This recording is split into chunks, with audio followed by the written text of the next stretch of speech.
यह कहानी एक छोटे से गांव की है जो एक घने जंगल के पास बसा हुआ था। गांव के लोग डर और बेचैनी के साए में जी रहे थे। हर रात अजीब घटनाएं होती, खेत जल जाते, घरों के दरवाजे टूटे मिलते और कभी कभी तो गायब हो जाती। पर चौंकाने वाली बात यह थी कि इन घटनाओं को अंजाम देने वाला कोई नजर नहीं आता था।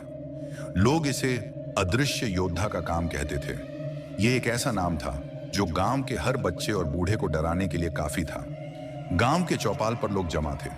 बूढ़े रामदयाल, जो गांव के सबसे अनुभवी और समझदार व्यक्ति थे, अपनी गहरी आवाज में बोले, यह सब उसी योद्धा का काम है। यह अदृश्य है और अपने श्राप के कारण हमें सताता है। उनकी बात सुनकर गांव के युवा अर्जुन ने पूछा, दादा, यह अदृश्य योद्धा कौन है और वह हमें क्यों सताता है?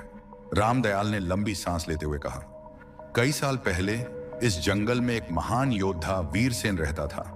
वह अपने साहस और निष्ठा के लिए प्रसिद्ध था।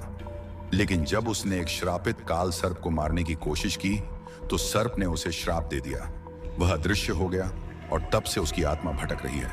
गांव वालों में सन्नाटा छा गया, पर अर्जुन के चेहरे पर एक अलग ही दृढ़ता झलक, जैसे यहां सदियों से किसी ने कदम न रखा हो। खंडहर के अंदर एक बड़ा कमरा था जिसकी दीवारों पर पुराने समय की कहानियां उकेरी गई थीं। कमरे के बीचों बीच एक पुरानी किताब रखी थी। अर्जुन ने किताब खोली। उसमें एक कहानी लिखी थी, वीरसेन की कहानी। अर्जुन पढ़ने लगा।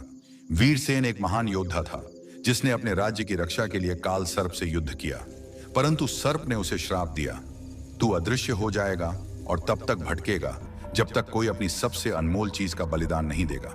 अर्जुन पढ़ ही रहा था कि अचानक कमरे में एक गूंजती हुई आवाज सुनाई दी, तुम यहां क्यों आए हो? अर्जुन ने चारों ओर देखा, पर कोई नजर नहीं आया। वह समझ गया कि यह अदृश्य योद्धा वीरसेन की आत्मा की आवाज है। मैं तुम्हारी आत्मा को मुक्त करना चाहता हूं, अर्जुन ने साहसपूर्वक जवाब दिया। मुझे बताओ, मैं तुम्हारी मदद कैसे कर सकता हूं? अदृश्य योद्धा की आवाज गंभीर थी।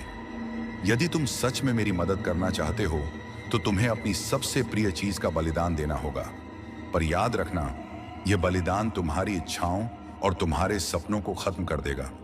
अर्जुन ने बिना झिझके कहा, मैं गांव की भलाई के लिए कुछ भी करने को तैयार हूं।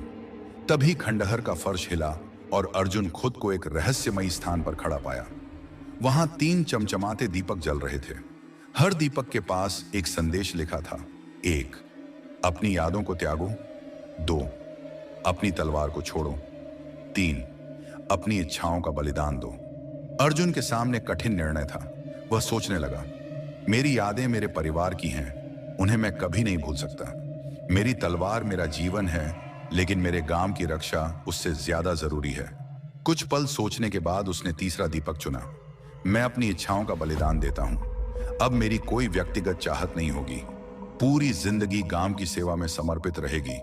जैसे ही उसने यह कहा, दीपक बुझ गए और फिर खंडहर में एक तेज रोशनी चमकी। अर्जुन के सामने वीरसेन की आकृति प्रकट हुई। वह अब अदृश्य नहीं था। उसकी आंखों में शांति और कृतज्ञता थी। तुमने मेरा श्राप तोड़ दिया अर्जुन। तुम्हारे साहस और बलिदान ने मुझे मुक्त कर दिया।